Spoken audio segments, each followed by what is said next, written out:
All right. Well, thanks, everybody. It's great to be here. So I got a tough task here right after lunch. You got a mayor speaking to you, so we're going to go for it here. First, I'd like to thank Code for America. You guys know what a wonderful organization this is, and we've had a wonderful team between Shaunak and Laura and Martian and our team. I'm a little concerned about them. You know, they showed up. I said, "What's your all's name?" They said, "Our name is Team Bourbon." It's like, okay, well, we're going to have to see where this is going to go from here. But they've ended up doing some great work, and you'll find out more about the bourbon later. Look, to understand our city, I just want to tick off a few accolades up here. You'd be disappointed in me as a mayor if I didn't brag about my home city. That, in terms of entrepreneurism, Under 30 CEO says we're the third best city for young entrepreneurs.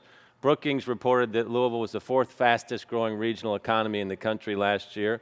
Lonely Planet named us the #1 travel destination in America, so please come and check us out. For the second year in a row, we're the International Model City of Compassion, which we're proud about. And for those GQ subscribers in the room, Gentlemen's Quarterly, we are also the manliest city in North America, okay? So check it out. So, you know, all that really is good, but what I'm here to talk about today is one of our addictions. And as you know, addictions are very difficult. But we are addicted to innovation in our city, and it's part of the DNA that we take place from the mayor's office to police officers, through the arts, through manufacturing, everywhere we can, we innovate. And so what informs me as mayor is obviously my private sector career. Yes, I am a business guy, entrepreneur that just happens to be mayor right now. So I look at politics, elected office, what I'd like to think is public service, through the lens of a business person and entrepreneur. And one of the key things that you have to look at is, what is the job? Okay, it's interesting when you ask people, it's like, what do you do? Most people say, oh, I code, or I process accounts receivable. So let's talk about what the job actually is. You got to think about your job in three ways. The first way is, what is the daily work that you do? That's one bucket. The second bucket is, what is the continuous improvement work that you do? How you make your daily work the best in the world. So you are #1 in the world at whatever you do. And then the third is, what's the work time that you spend on breakthrough or innovation? So kind of mull that through your head right now. Think about what percentage of your time you're spending on daily work, continuous improvement work, and breakthrough work. And the goal is to get everybody in the enterprise to be thinking, okay, the job is all three of those things. You just can't say, that's my job, I pick up garbage. No. You know, you're the best garbage tipper in the world. And occasionally you have a breakthrough idea as well. So this really expands the mind in terms of the capability for an organization, whether it's a government or a private enterprise. Now, yes, we have leaders with innovation, and my innovation leaders are with me here today.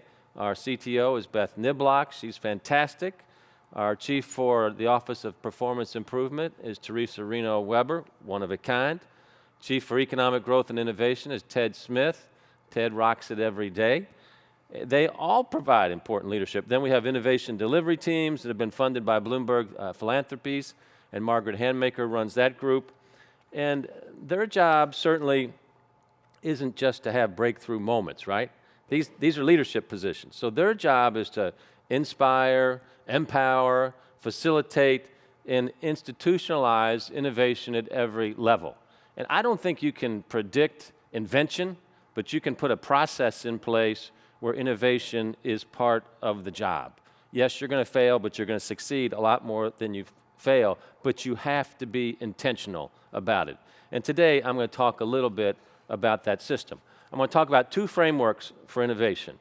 One is internal innovation to the government, and second is external innovation to the government. So internal innovation is what happens when within government as we improve customer service and operational efficiency. So a lot of the stuff that we've been talking about this morning. And then there's external innovation, or what I like to call social innovation, where city government can help set the tone for a place that innovates day in and day out. Because when you think about what the goal is for a city, it's to build the capacity for our entire community, everybody, total participation, to improve the quality of life for startups that you've never heard about, to large employers like Humana, UPS, what have you. But everybody's involved. So first, let's take a look at internal innovation. A lot of that is value-driven, culture-driven. Do your mayors have that? When my team took office almost 3 years ago, we really came in with a ferocity around transparency and open government. You know, I strongly believe that government is us, right? We pay into it, so just like when you pay into a company or into your checkbook, it's yours. So there should be no secrets on what's going on in government, so it's all open. Then we knock out little initiatives I'll describe here in a second to just say everything's open. Just a quick hat tip here to Yelp. We joined San Francisco just a few months ago to be the first 2 cities in the country to add our restaurant inspections to Yelp. And that was interesting. There you go. I don't know if Luther Lowe is here with Yelp, but he helped us out a lot on that, so thank you, Luther. It was interesting to see how people reacted to that. You know, 90% of the people are like, well, that's cool. And then 10% are like, why are you doing that? What's that all about? What's your angle? It's data, man. You know, it's up on the web anyway. You know, we're just making it easy for people to use. On a more day in and day out basis, we instituted a process called LouisStat, which is short for Louisville Statistics. Open, online, and it combines the best of private and public sector improvement techniques to use data to identify problems and measure progress within metro government.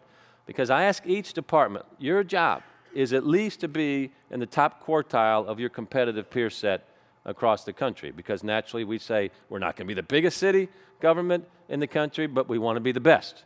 We're the 16th largest municipal government in the country, so we try to be the best every day. All right, drill that down. What's an example? I want to talk about a facility in Louisville that I hope you all never visit, because it will be an issue, and that's our jail, okay? But think about government to start with. Government is a service industry, right? So you can measure it. In the jail, we have to process people, get their fingerprints, get their mugshot. We have to feed them. We have to check them in and out. And when we're checking people out, we want to make sure we're checking the right person out.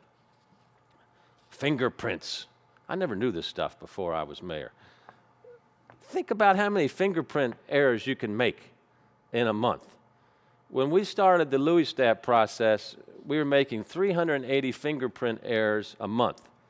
So we mapped the process, provided more training, we leaned the process out, set up a better system. And in just 3 months, we went from 380 fingerprinting errors to 5 errors out of 40,000 opportunities, okay, just by applying good problem solving, open data, working together to do it. Really a massive improvement.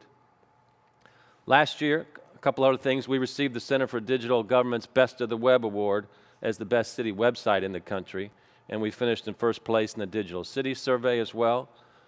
A University of Illinois Chicago study found that we were the 8th best in the country for using social media. This year we won the Digital Achievement Award from the Center for Digital Government for our LouisStat portal. And the reason why I'm going through these things is a lot of times when you come to these conferences, you're hearing from Boston, you're hearing from New York, you're hearing from Chicago, you're hearing from LA. You know, there are more cities like Louisville with 1.5 million metro than there are in these big cities. So you can innovate anywhere, right? It's a mindset that you bring to it, to the office. And then just earlier this month, there you go, let's hear it for mid-sized cities. Earlier this month, to really drive this home to our colleagues, we have about 6,000 direct employees, about 4,000 indirect. I signed an executive order compelling every city department to publish data that they gather in an open, machine-readable format so that entrepreneurs and advocates alike have access to valuable data for their work. The open data executive order goes even further, because I know that's not big news to you guys, but it goes further to encompass the very high-value data that's trapped in documents and oftentimes is hard to find. So reports like neighborhood plans, traffic studies, economic development documents, what the analyses look like, and many more. So I've challenged my department leaders to report to me and our citizens on their progress each year in publishing this valuable information, meaning that open is the default setting and that we hold back only those data that are protected by law or contract. So we have to set the tone. If we're not doing it, we're not helping to maximize the potential of our city. And that's why I want to talk a little bit about external improvement. Internal improvement's not enough, right? That's just us doing our work. To really be rocking it in the 21st century, you have to have a seamless culture of innovation from government to the private sector, education, the arts. It's got to be all in. Again, total participation. So social innovation, community innovation, civic innovation, whatever we want to call it, are really dynamic areas in our city. And you see a lot of fun stuff going on. Early in our administration, IBM named us one of their IBM Smarter Cities based on the work that we were doing with a program called Asthmopolis.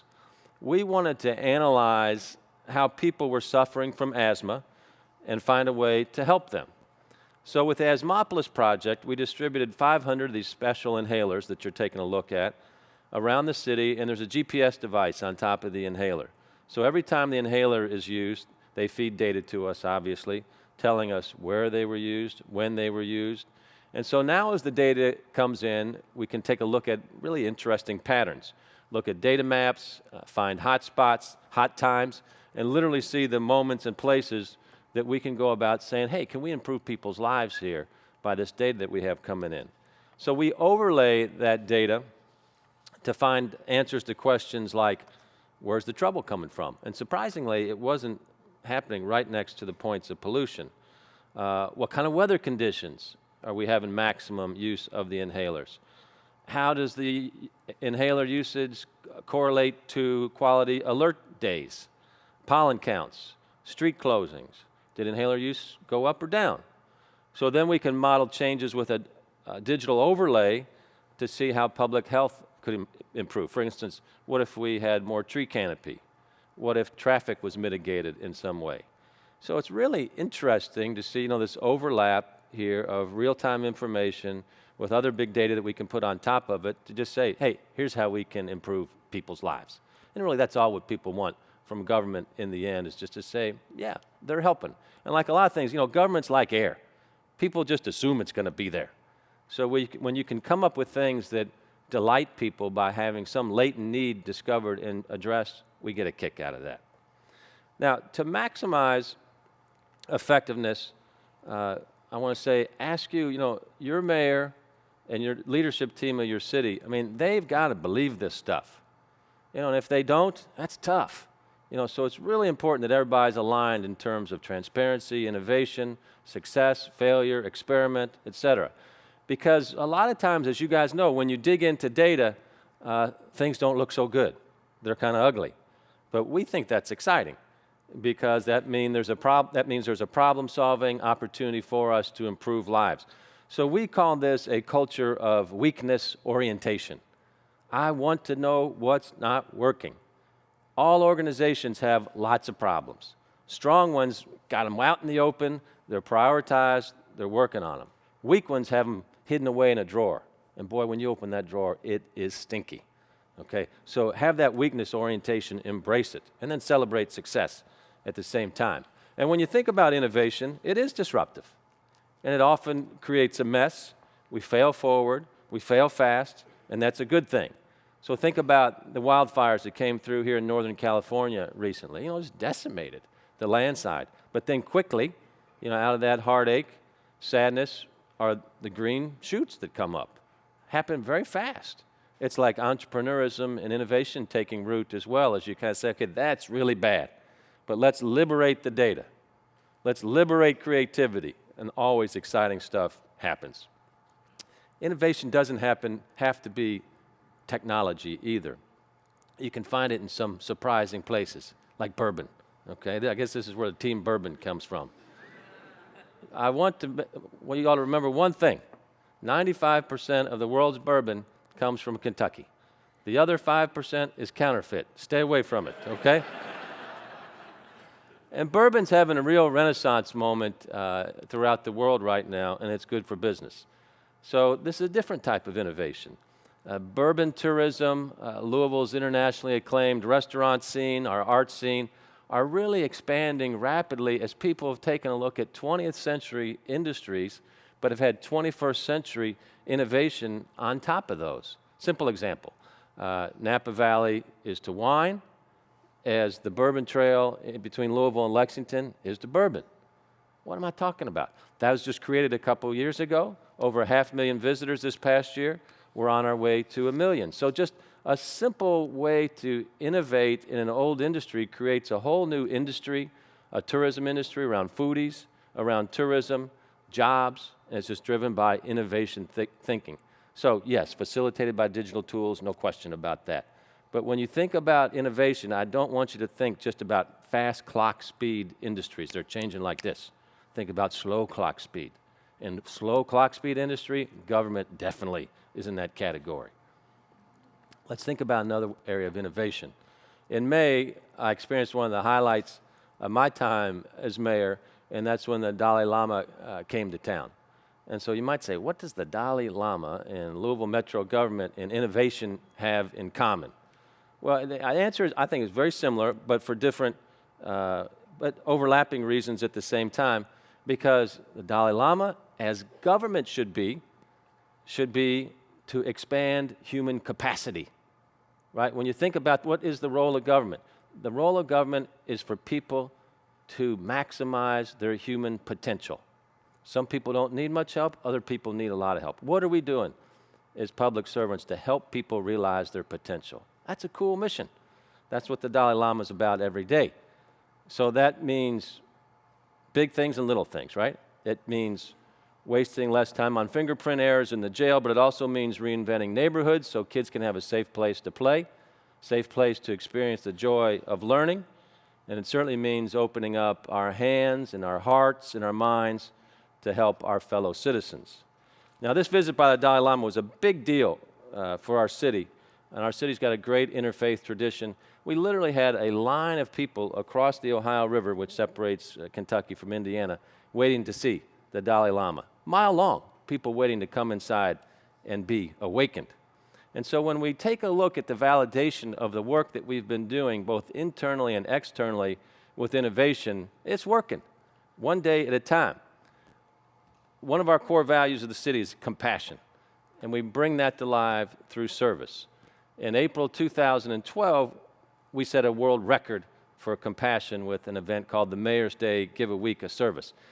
But at least when you're mayor, you can proclaim most anything. It's amazing how people roll with it. So after this first Give a Day week of service, we had about 90,000 volunteers. So I proclaimed, that we were the most compassionate city on the entire planet, okay? And I challenged all these other mayors at the U.S. Conference of Mayors to say, be more compassionate than we are, and I'll come help you because I'm a compassionate guy. Nobody's challenged us. Several other cities have this going. Then this year in 2013, we had set a new world record, 115,000 volunteers or acts of compassion during the Give a Day week of service. So what are we doing? We're pulling together people from different parts of the city that normally wouldn't interact with each other to share an act of compassion. And when you do that, you break down all these stereotypes about those people from that part of town. You find that they're humans just like you are. You might have kids that are the same age. You might root for the same basketball team. And all of a sudden, they're not them anymore. It's us. And that really ultimately is what we're trying to do as we grow cities, right? Is have everybody in the same boat helping each other out as we grow our future together. So it really is one of those things that expands our capacity for achievement and innovation in the social setting. So I'd like to think that there's not one place where you see innovation evident in our city. It's evident everywhere. It could be with people going to the Dalai Lama when you see a mile-long line, the Bourbon Trail, tech companies, developing apps for the public, fingerprint room at the jail, great work from our CfA team you're going to hear about for a second, but it's everywhere. So I want to close with the 3 core values that I talk about every day. Okay, any great organization is a values-led, values-driven organization. When you ask yourself at the end of the day, what is it that we stand for? And if you can't answer that question, you're rudderless, right? You got no soul.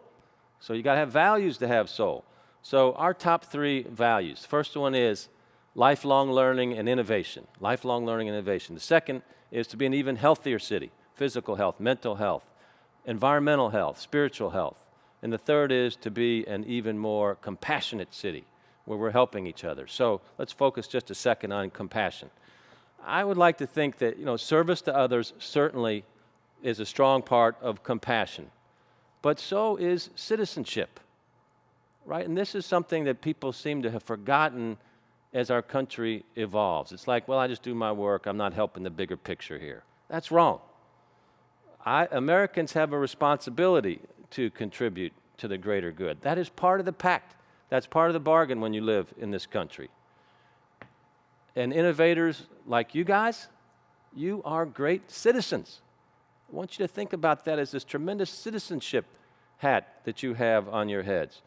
You realize that the world is rapidly changing, and man, it's exciting. We are in a global, rapidly changing world like never before. And through your work, you're making our communities better all over this fantastic country that we live in. And I'd like to think that your expression of work through innovation is your way of expressing love for your people and for your cities. And in the end, I think that's what it's all about. So I appreciate the opportunity to come by here today, share a little love with you, and talk about innovation, and come visit Louisville. Thank you.